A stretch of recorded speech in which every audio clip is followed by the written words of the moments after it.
This shiur is dedicated to Ilui Nishmat Reina Bat Devorah. The Shama should have an aliyah. This great desserts here, sponsored by her beloved Sheikhia grandson, Avner. Parashat Korach tells us maybe about the first effort, maybe in history, for a coup, of a hostile takeover of authorities. It's a very interesting case, since we are not talking about the regular people who we dealt with so far. Here's Shalom. I was wondering where you went. The regular people that we had beforehand, the serial complainers, those who said, give me food, give me this, I want sir basar, not those hoodlums who try to force themselves and do different things. You know what? It wasn't a demonstration of unions or even just of bored people who claim to have social justice. It wasn't that. We're talking about 250 people of the elite, that among them, and by the way, I don't know if you see it, it starts from little things.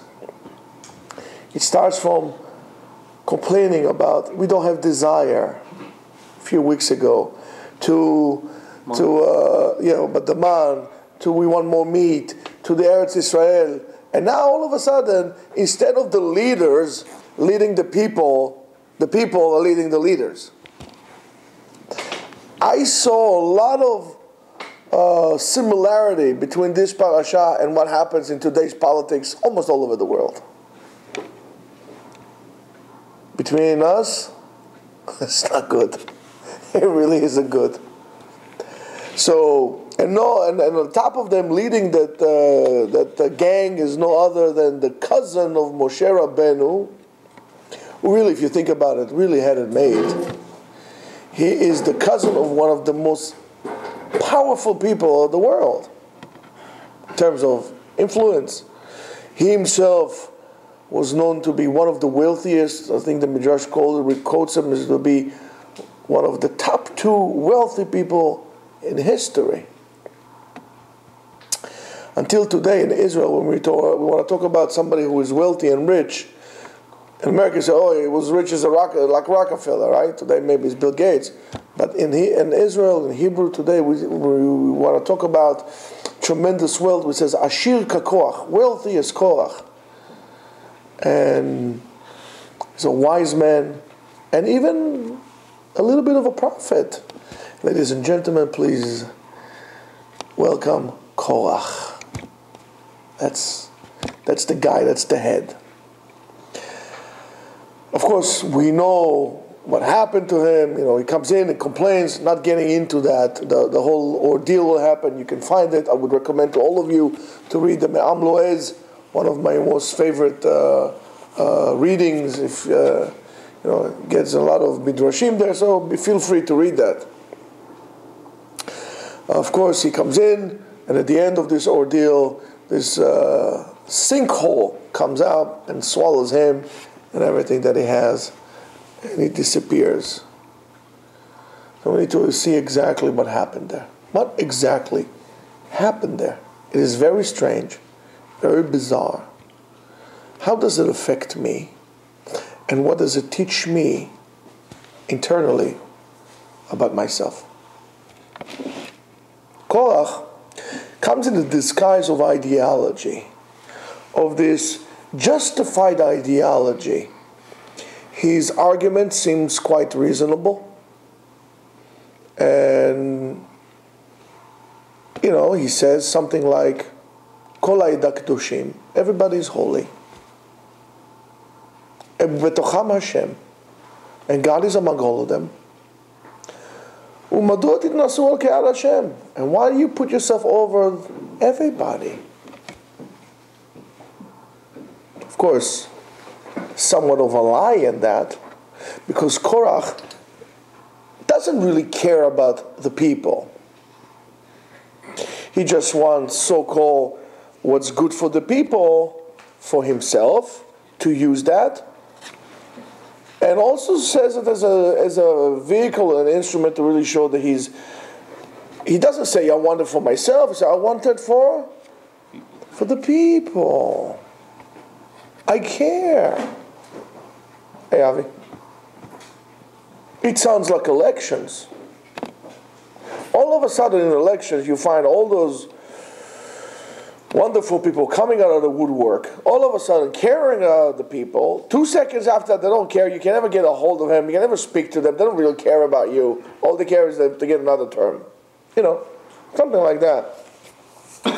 And he says, we always said, each and every one of us, I mean, Korach has somewhere, there's a point here. We did say that each and every one of us has a divine spark in him, which is identical to all. That's why, in potential, Korach says, hey, your spark is not bigger than mine, than his, and so on and so forth. We all equal. In potential, we all could become Moshe Rabbeinu. Right? We can all become or have this means of communication with God as much as you have. So why exactly you became the leader? Why not me? I'm sorry, us.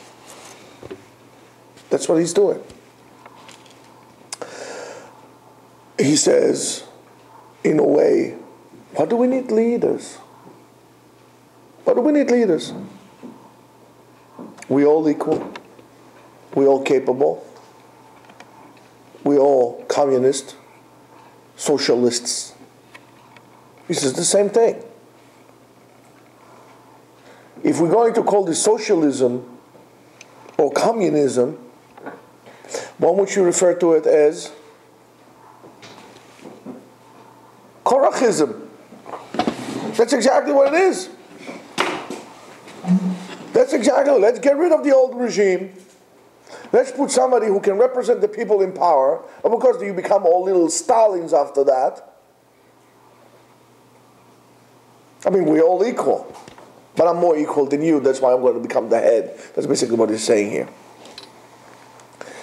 Yes, it's true that each and every one of us has a job, has a tafkid. It's true. And to that matter, the job is because we have this divine spark into us. But not everybody could do the job of another person. Then you need to understand, there isn't a person that comes to the world for no reason. There's no person like this. Everybody comes to this world with a specific job. Every person, Jew, Gentile alike, has a purpose in his life and a purpose in which he came to this world for. Every human being. So the question is, how do I know what my job is? How do I know what's my purpose? How do I know what my tafkid? Tafkid in Hebrew is a job, purpose. Tafkid is also what? Lifkod. Lifkod is to count. To what? Or to command. Or pkudah, to command. So when I'm doing my tafkid, I need to command, to obey a pkudah. I'm also nifkad, I'm counted for something. And I count for something. And that's the chain of events. That's how things happen in the world. So, how do I do that? How do I know what my job is? We need to understand, this is very important, try to remember this, that as soon as I decide to operate in reality, and I specifically say reality, to operate with the clear understanding and with emunah, with belief, that I have a job, only then my job or my purpose would be revealed. You cannot expect your job, your purpose in life to be revealed if you're not willing to acknowledge that you have one. And it is unique to you. Only when I do that, I can actually have life of purpose, life of meaning. Only then. And the purpose is, again, very unique to each and every one of us. Sometimes that purpose or that job, let's call it a job, would reveal through time. It's not going to go, all of a sudden you're going to have this like, oh, eureka, that's my job. Through pe'ula, through action, you'll come and say, oh my goodness, that's what I was destined for. And I can tell you this, Rabotai, this is not in theory. I'm telling you this firsthand. Firsthand. I know exactly what my job is in this world. I know exactly what my job is in this life. But I realize what it is only when something happens. And we'll get to it a little later.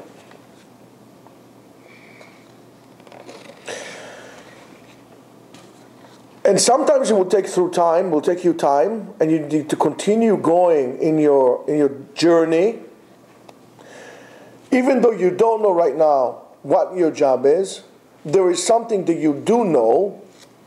What I do know is that I don't need to look what he has and what job does he have, and to compare his job to mine.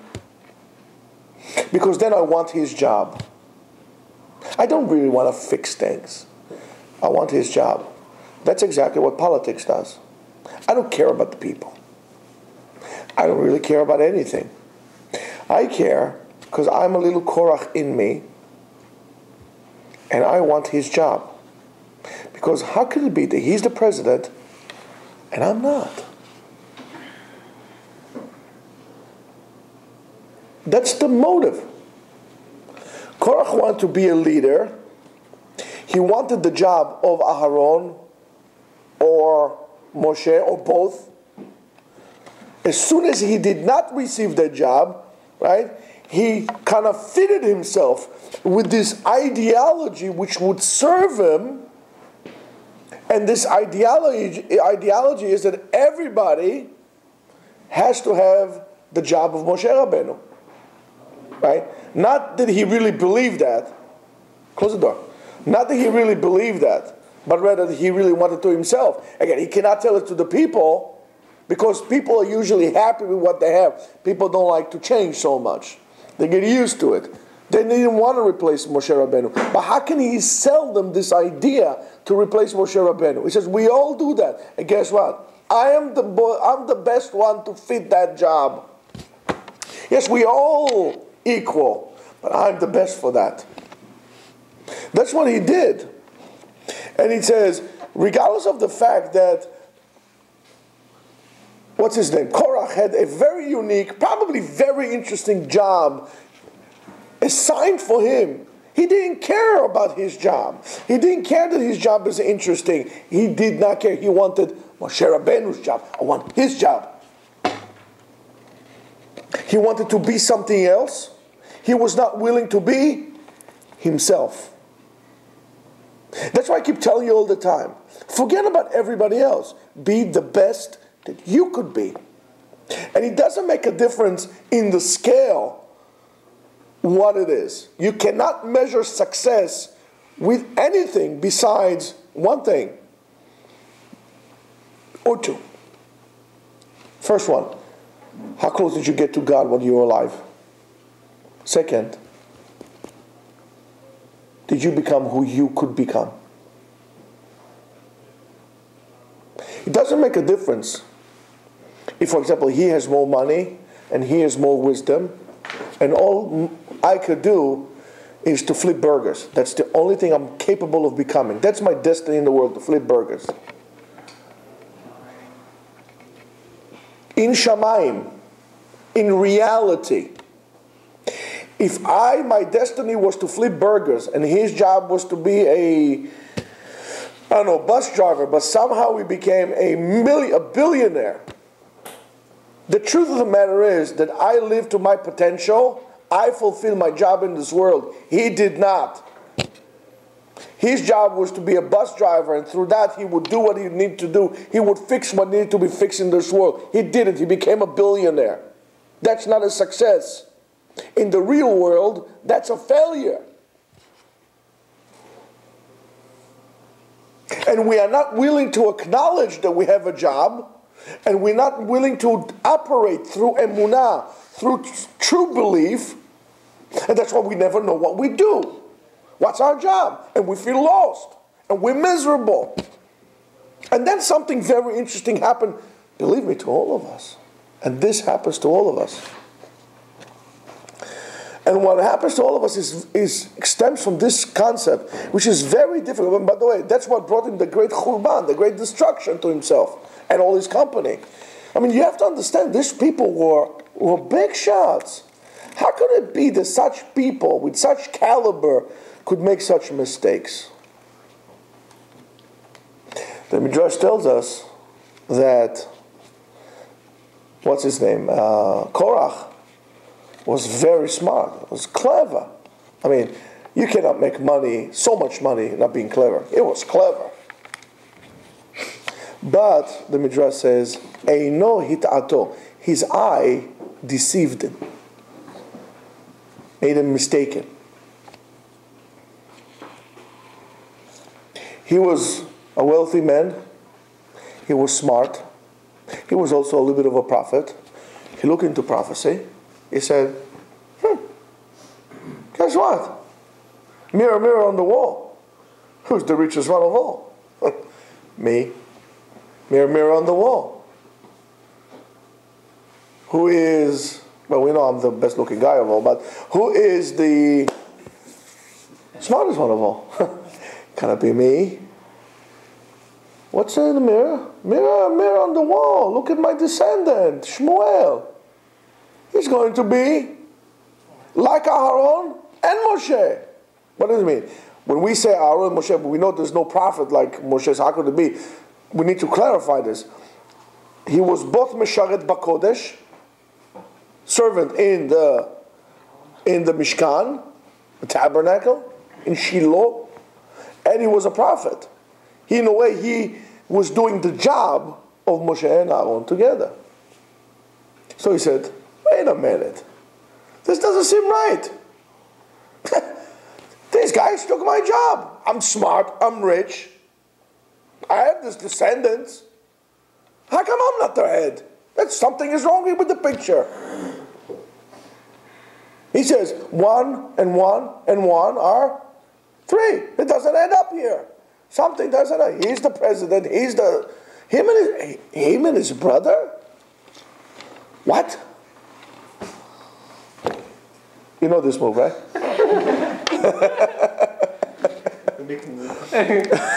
All right? And he says, on top of all, I'm also a little prophet here. I have prophecy. And he says, let's see. They took everything that I have, and they stole it from me. They don't deserve it. So what are we going to do? Very simple. As we said before, we change the regime, change the old guys, and we take it. But what happens here? What happens here? מחר, בעזרת השם הרב. כשהולכים שבניגון אנחנו תמיד לא סוגרים. but not from inside, like with the key from outside. בסדר. למה שבבוקר הבאים אנחנו לא יכולים לפתוח. תודה, בחילה. בבקשה. אני מאוד שמח. רק אמרת דיבורים. בבקשה. That issue is that the eye sees, and the eye gives us an illusion of a false reality. An illusion of a false reality. We also sometimes fall into this trap of a false reality. In each and every one of us are motives and character traits of this Korach in each and every one of us. Believe it or not. Sometimes we are all being sucked into this this illusion, this reality, which is of course an illusion, that has all kind of calculation, and it has all kind of like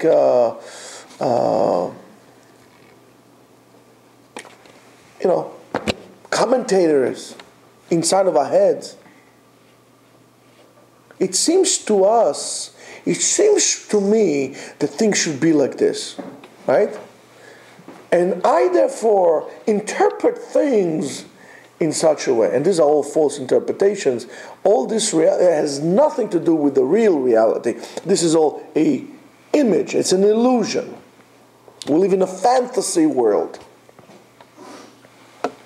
Many times our eyes causes us to delete things that are not so comfortable for us to see, that we don't want to see.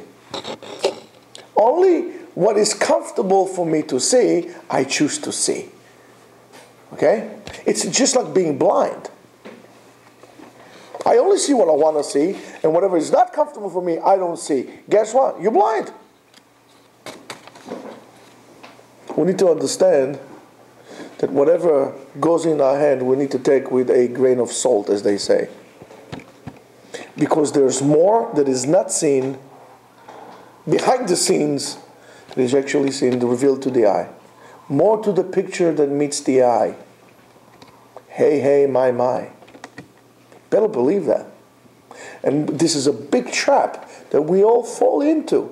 We all fall into this trap. We want to have this sense of importance. We all talk the talk. But we walk nowhere. Not even walk the walk. We walk nowhere. Korach thought he was smart, but he thought because he was so smart that he knows everything. It's like Korach was maybe the first talkback person. You go on talkbacks on the computer, on the internet, everybody's an expert on something, you know. If everybody you go on Yahoo, Yediot Achronot, whatever, everybody has a remark. Everybody becomes an expert on national security to Greenpeace, everything and everything in between, and an expert. Korach thought he knew everything.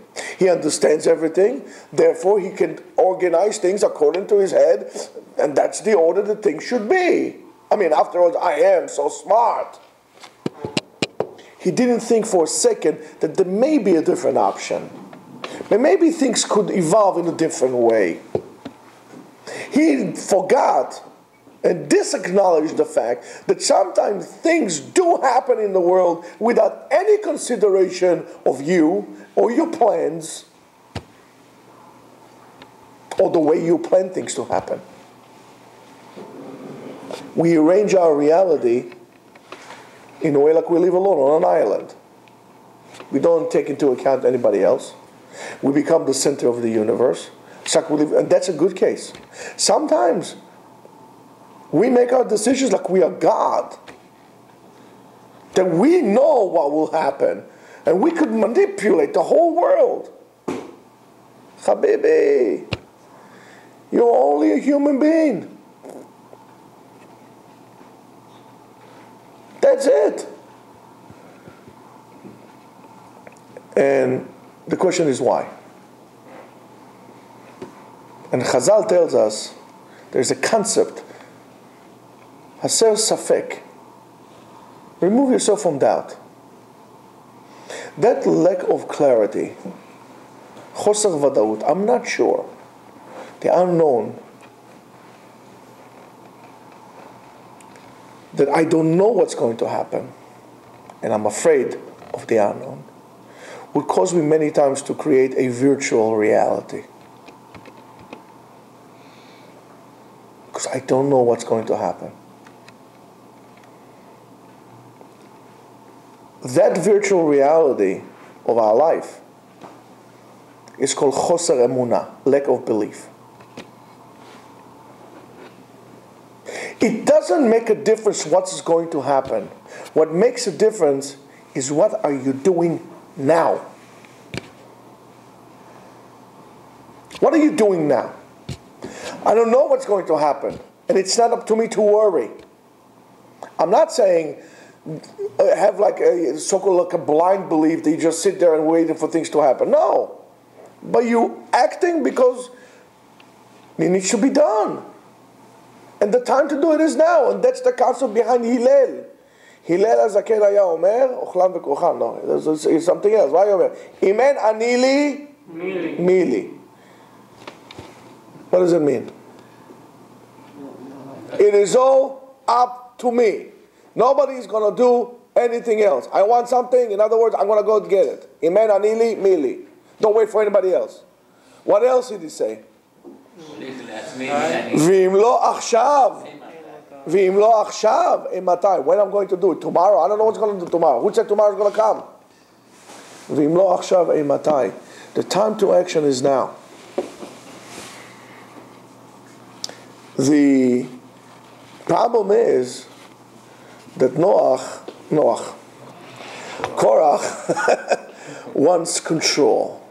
He wants kavod, he wants honor, and he wants control. He wants to have complete clarity. Korach doesn't understand that sometimes not knowing, having things unclear, is also good. I mean, if you could predict everything to happen, it's quite boring. There's nothing for you to look forward to. So this unclarity of things to happen causes you to do things, to look forward to hope. When everything is determined already and you know there is no hope. And if there's no hope, why should I do anything? It's already determined. There's no incentive for improvement. And the situation is going to be just as bad as it is now. Korach again.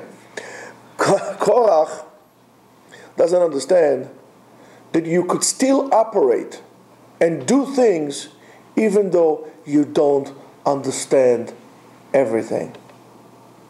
You don't need to understand.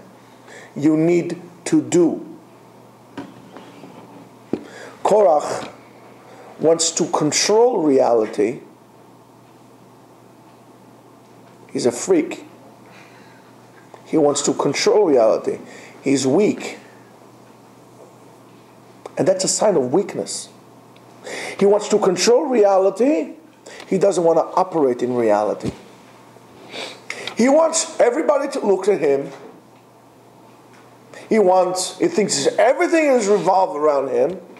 He feels entitled. Not understanding. You'll get your kavod. You get your honor. You just do what you need to do. And that's where he was wrong also. Yes, we in a way have all the same equal spark in us. But what makes us equal in the eyes of Hashem, in the eyes of God, is not the importance of the job in which you got, what you would think is important. Because that is different from every person and another. His job is to build boats. His job is to ride donkeys. His job, I don't know what's your job. His job is to be a clown, and so on and so forth. Everybody has a different job. So we, in a way, in the jobs we're not equal. But what we equal is that we're all willing to understand that we all have a job. What kind of job does not make a difference? Only a person who is willing to accept upon himself to understand that we are equal in that we all have a job, that the essence of the job is not important, only they're willing to accept the job, that's what counts. Only then he becomes holy in the eyes of God. And this is the essence of the connection between I am your God, Ani Hashem Elokecha, to lo tachmod. Do not desire what is not yours. That great joy in what I have. Because what I have was given to me from God. Korach, with all his money, was a very miserable person. Because he did not see that what he has came from God. Nor his money, nor his job. And it's a miserable way to live life. You want to live a happy life? Listen to what I told you 10 times. Listen to what we said today 10 times. Remember it. But more important, be willing to accept yourself and the job that you have. And never stop seeking, fulfilling, and never stop committing to your job. Be committed to your job, and then we all equal in Hashem. And then we are becoming what is called Kehal Hashem. When we become Kehal Hashem, then HaKadosh Baruch Hu dwells in each and every one of us, and He dwells among us. That is the true redemption. Shabbat Shalom.